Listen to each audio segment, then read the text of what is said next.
L'origine des pleurants, elle est assez simple. En fait, à la fin du XIVe siècle, Philippe le Hardi décide de transformer Dijon comme la capitale très fortement symbolique du duché de Bourgogne, et il construit une nécropole à la Chartreuse de Champmolles sur le modèle de la Chartreuse de Saint-Denis des rois de France. Et donc il fait construire des tombeaux monumentaux pour lui-même, et après son fils fera la même chose pour lui. Et à la base de ces tombeaux, on trouve un cortège de pleurants qui pleurent la mort du duc, et donc qui sont faits en albâtre blanc. Et au sommet des tombeaux, on trouve les gisants des ducs qui les représentent morts, allongés. Et en fait, ces sculptures ont été réalisées par les plus grands artistes flamands de l'époque, puisque la cour de Bourgogne avait gardé comme capitale symbolique où l'on devait naître, être intronisé, prendre le pouvoir à Saint-Bénigne et être enterré, donc Dijon, capitale symbolique, mais ils plaçaient la plupart de leur temps à Bruges, puisque leur duché s'étendait environ de la Provence jusqu'aux Pays-Bas.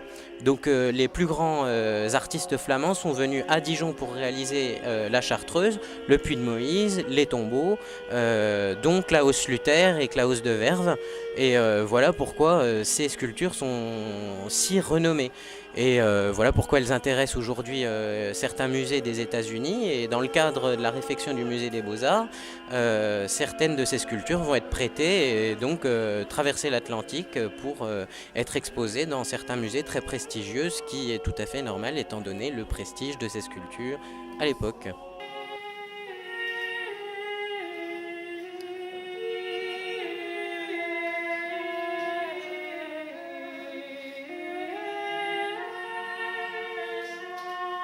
Alors c'est quelque chose d'un peu triste pour nous de voir nos pleurants qui n'ont pas bougé de Dijon depuis Philippe le Hardi, de les voir partir, mais c'est aussi une occasion de faire la fête et de les accompagner donc dans leur périple aux États-Unis. Et ça a été l'occasion également, juste avant Noël, de célébrer quelque chose d'un peu extraordinaire dans le musée. On espère beaucoup de la part de nos musées américains. Naturellement beaucoup de touristes, beaucoup de liens entre musées, entre associations culturelles, dijonnaises, bourguignonnes et américaines, et puis pourquoi pas un plus dans nos rapports économiques aussi avec les États-Unis et toujours lié avec le mécénat. C'est une occasion inespérée pour nous de sortir un peu de nos activités françaises. Donc on a eu un très beau spectacle, très original, avec une troupe de comédiens déguisés et grimés en pleurants, qui ont un peu restitué l'image que l'on a des pleurants autour des tombeaux. La participation naturellement musicale de l'ensemble Gilles Binchois, là qui rappelait historiquement l'époque des Ducs. Et puis une animation qui malheureusement, en raison du temps, n'a pu se faire en cortège rue de la Liberté. Mais nous avons donc un orchestre de jazz, rappelant évidemment la musique américaine, et les jongleurs qui sont un peu un lien entre la musique actuelle et les jongleurs du temps des Ducs. Donc beaucoup d'activités mêlant toutes les époques.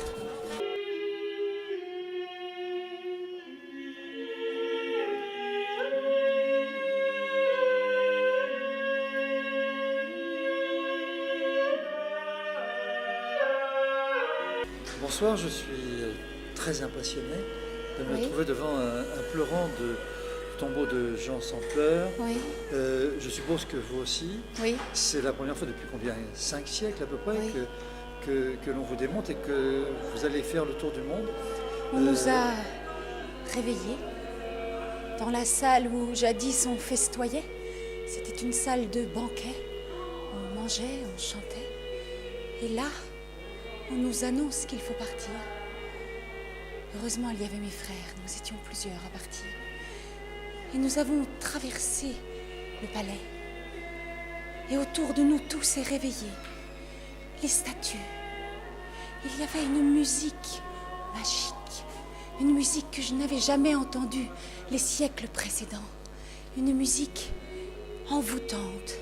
Les tableaux se sont réveillés. Les tableaux ont parlé. Et nous ont conduits au dehors. Des âmes ont dansé, Des âmes qui erraient dans les couloirs ont dansé et nous ont emmenés dehors.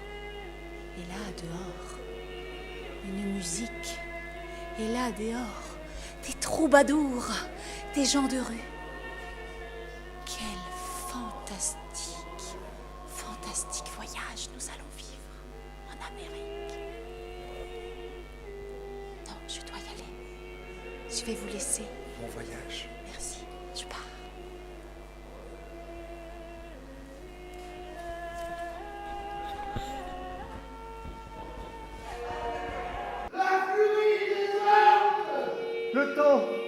Le temps arrêté.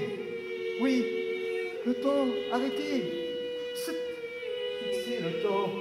Depuis combien de temps le temps arrêté?